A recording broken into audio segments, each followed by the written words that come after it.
Welcome to while and for loops. In this lecture, we're going to be looking at a couple of different types of loops. This includes the while loop and the for loop. Now, these are both different types of control structures, and they fall under the iterative control structures, or the repetition control structures. So as I mentioned, we'll be taking a look at the for loop, the nested for loop, the while loop, and then we'll finish off by comparing the while loop with the if statement. So without further ado, I'm going to type up a for loop and then we'll analyze it.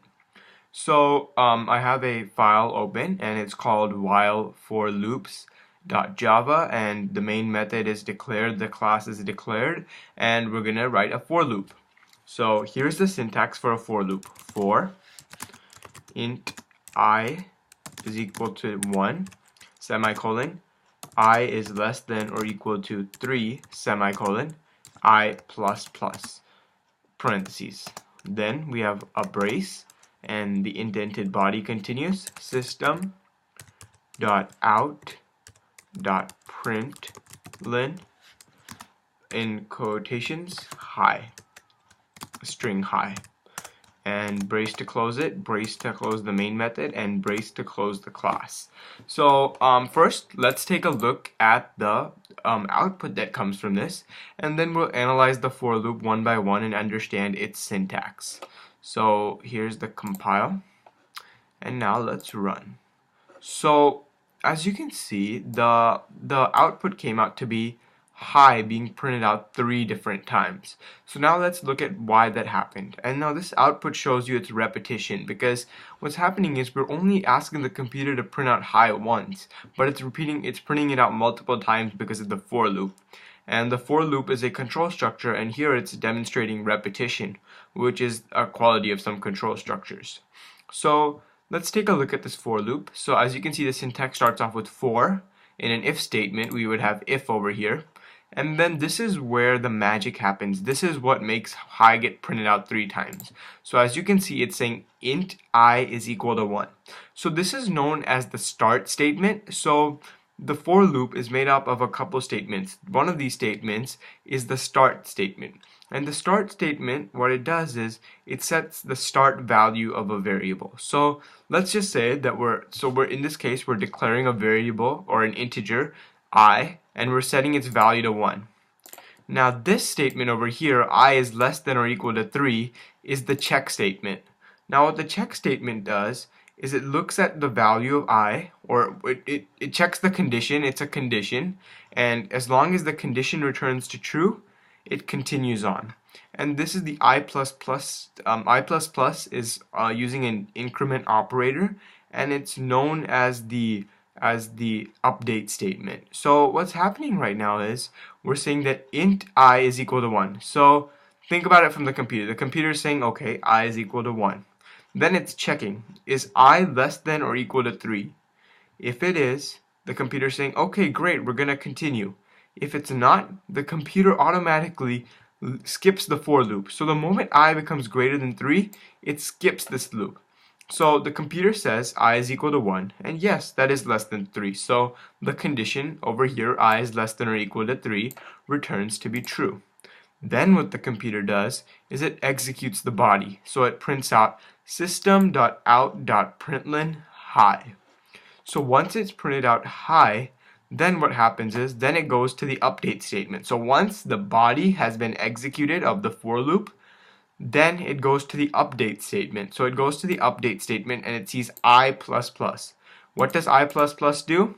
To refresh your memory, plus plus is the same thing as adding on 1. So it adds on 1 to the value of I, which right now is 1. So when it adds on 1 to the current value of I is now equal to 2.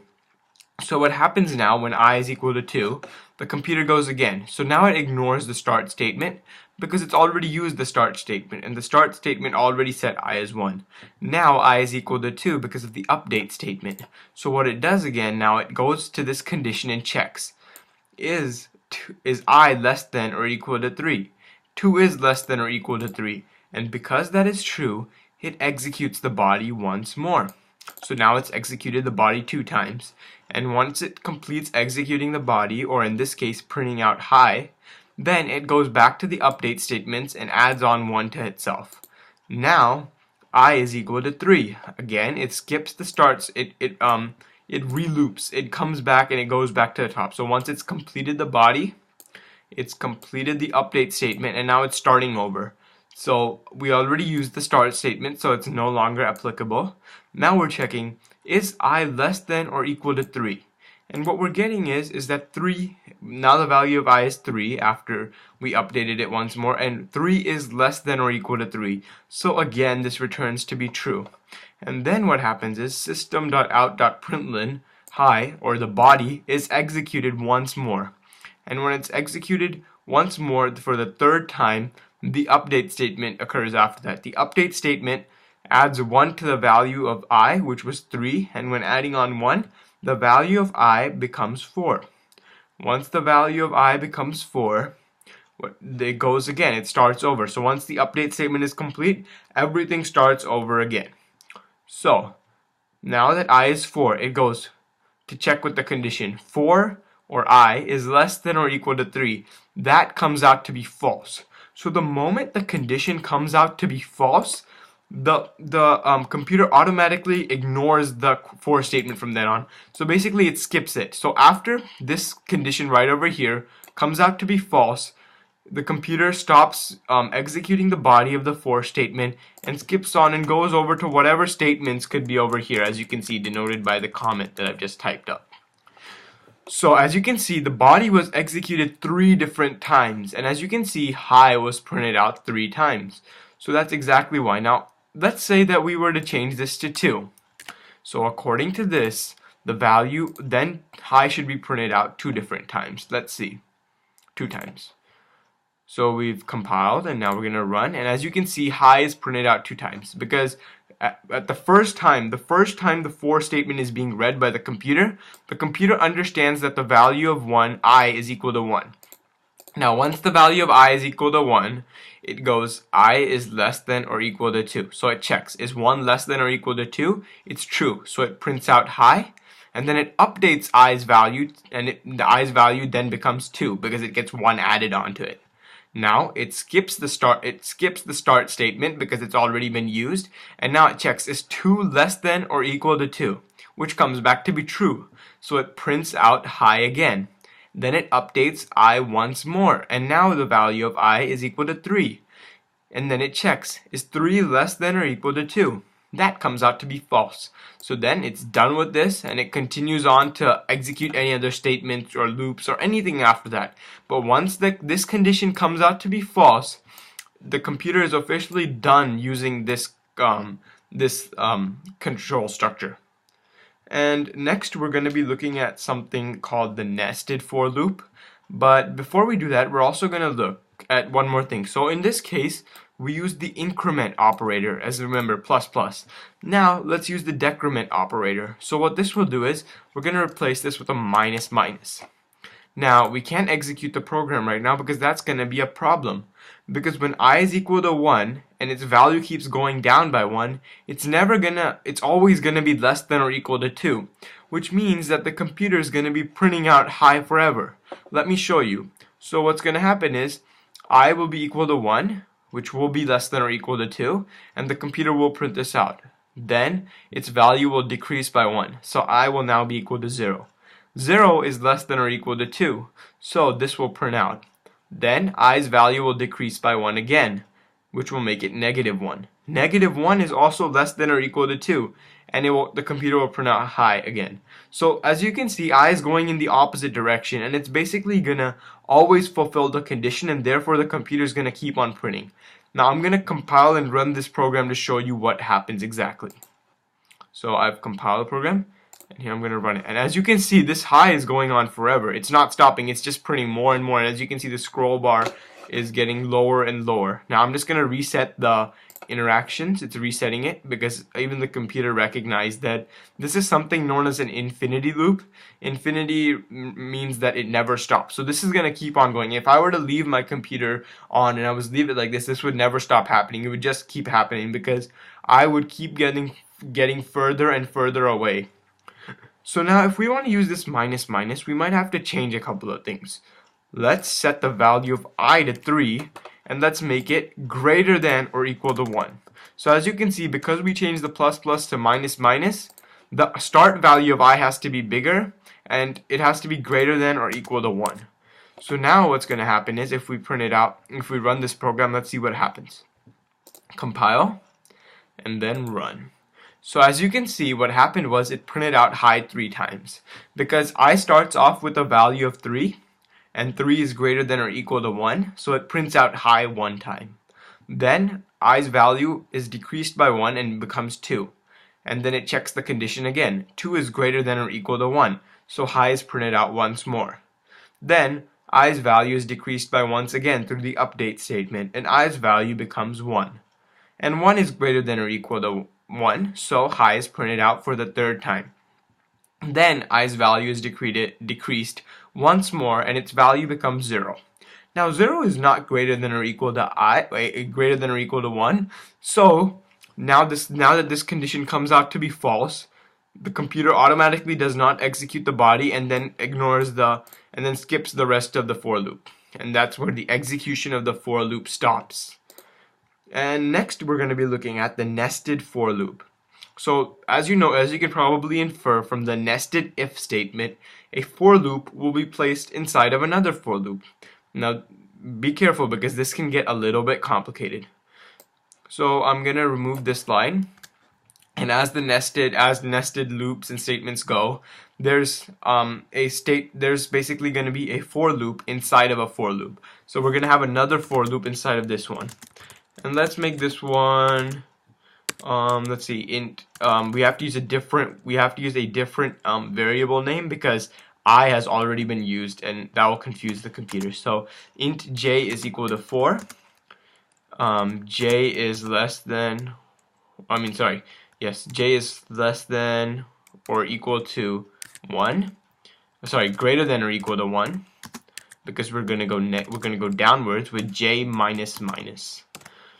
So actually, so this is what we're gonna have, and then because this is another for loop, we'll need to create a body, and in over here we're gonna say system dot out dot print. Actually, we're gonna say we're gonna print out an asterisk. So here we go, and that's it.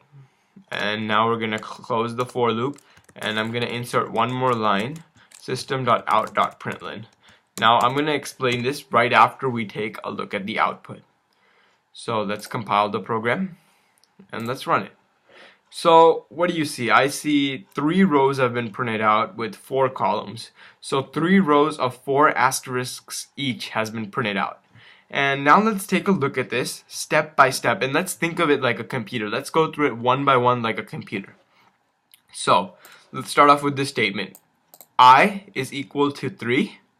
And now 3 is greater than or equal to 1. So once 3 is greater than or equal to 1, it's true. This comes out to be true. Now it's time to execute the body, which is a lot more than one statement this time. So now that it's time to execute the body, the computer goes to the first statement in the body, which initializes a variable j and sets its value to 4. So then the computer checks, is j greater than or equal to 1, or 4 is greater than or equal to 1, which comes out to be true. Now because this is another for loop, remember that the computer has to execute the body of this for loop, and it prints out an asterisk. Then it updates j and it subtracts 1 from j. Now the value of j is equal to 3. So when the value of j is equal to 3, 3 is greater than or equal to 1. So the asterisk is printed out again. And this total ends up in 4 asterisks being printed because the value of j will be greater than or equal to 1 through 4 loops. And then once those 4 asterisks are completed, you may be wondering why they're next to each other. It's because we're using the print method, not the println method. If we had used the println method, what would have happened was that each of these asterisks would have been printed on a separate line. So instead, we're using the print method, which makes the asterisks continue to be printed on the same line. So once this asterisk has been printed on the same for 4 times on the same line, we're using this system.out.println. So what this is doing is, you may actually be thinking there should be something inside of the parentheses. But when you don't put anything inside of the parentheses, in this method, it simply takes you to the next line. So you're basically asking it to print nothing on a new line. But what it does is, when the loop runs for the next time, everything will start printing from the next line. So after these 4 asterisks have been printed, the system.out.println method is executed, and the cursor from which the printing is occurring moves down over here to the second row.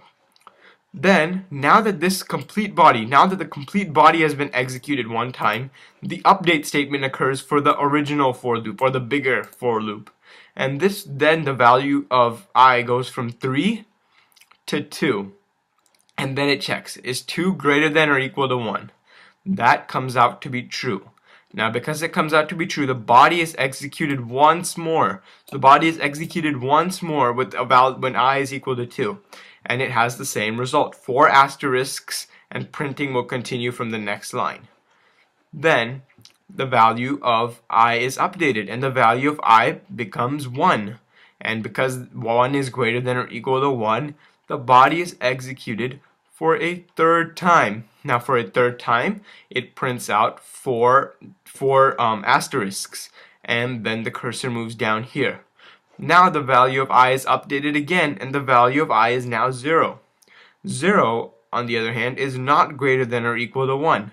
And because it's not greater than or equal to 1, the value, it's not greater than or equal to 1, the condition evaluates to be false. And when it evaluates to be false, the loop is stopped running, and then the computer moves on to the future statements that will come up. So this is the nested, we've just looked at a nested for loop where you're placing one loop inside of the other, and as you can see, it's structured. So the loop inside of the for loop, the second for loop, actually is executed completely every time that the value of I is updated. So now we're going to look at the last loop we'll be looking at today, the while loop, which is also a repetition loop just like the for loop.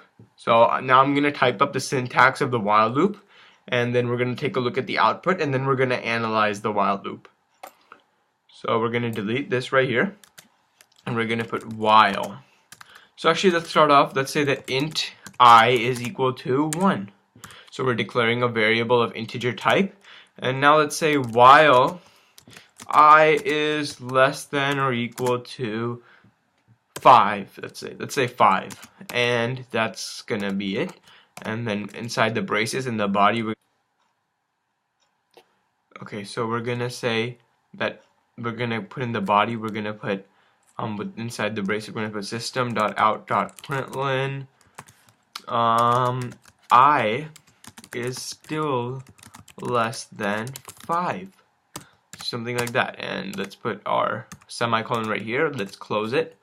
And now let's take a look at the result. And one thing that we're going to add in the end is I++. Now let's compile the program, and let's run the program. And it prints out I is still less than 5 times. So let's take a look at why this happened. So first, we're declaring a variable that's setting a variable I, that's an integer, and we're setting it to a value of 1.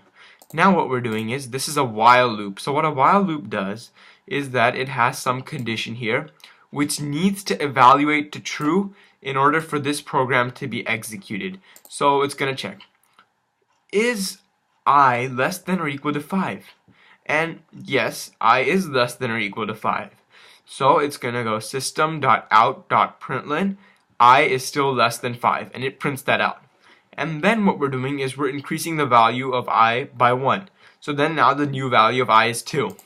Now the funny thing about a while loop is that it doesn't end after there. If this was an if loop, I is still less than 5 would only print 1. An if loop only executes one time no matter what.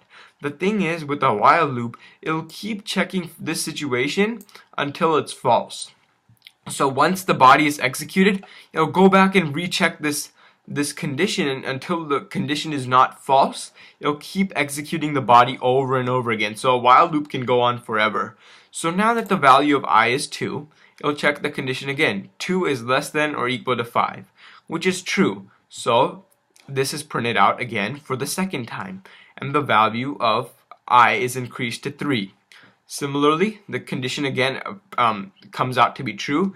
3 is less than or equal to 5, and it prints it out for the third time. Then the value of I becomes 4, and 4 is less than or equal to 5, so this is printed out for the fourth time. And then the value of I becomes 5, and 5 is printed out. 5 is less than or equal to 5, and that's printed out for the fifth time. Then the value of I becomes 6, and 6 is less than or equal to 5 evaluates to false. So then the computer stops executing this loop. So now that this has happened, let's see what if I had removed this statement at the end, the I++. So let's see what the result is now. Let's compile and let's run. And now you can see it's printing out I is still less than 5 infinitely, and it's not going to stop at all. Because what's happening is the value of I is remaining to be 1, and 1 is always going to be less than 5 no matter what. And if I's value remains the same, then it's always going to be less than 1. So let's reset this console, and let's put this I++ back. Now let's see that if we were to replace this while, let's compare the while loop and the if loop. So let's put the if keyword here, because the while loop and the if statement are very similar. They have very similar syntax. That's the only difference between these two. But the big difference is the execution. Now let's run this and see what the result is. Let's compile and let's run. And as you can see, this is only printed out once, because as I mentioned earlier, an if loop's body is only executed once no matter what. So no matter what happens, this will only execute once at maximum, because the thing with the while loop, it keeps checking the situation until it comes out to be false. An if loop only checks the situation once and then executes the body accordingly. So that's the major difference between a while and an if loop. The good thing is they have very similar syntaxes, so it's easy to remember. But the difference is that the while loop continually checks to see that whether the condition is true or false. And that's why the while loop requires an update statement within its bodies to make sure that it doesn't run on infinitely. And these are the two repetition loops that we've looked at, or the iterative loops, the for loop and the while loop, and these are immensely useful in Java programming.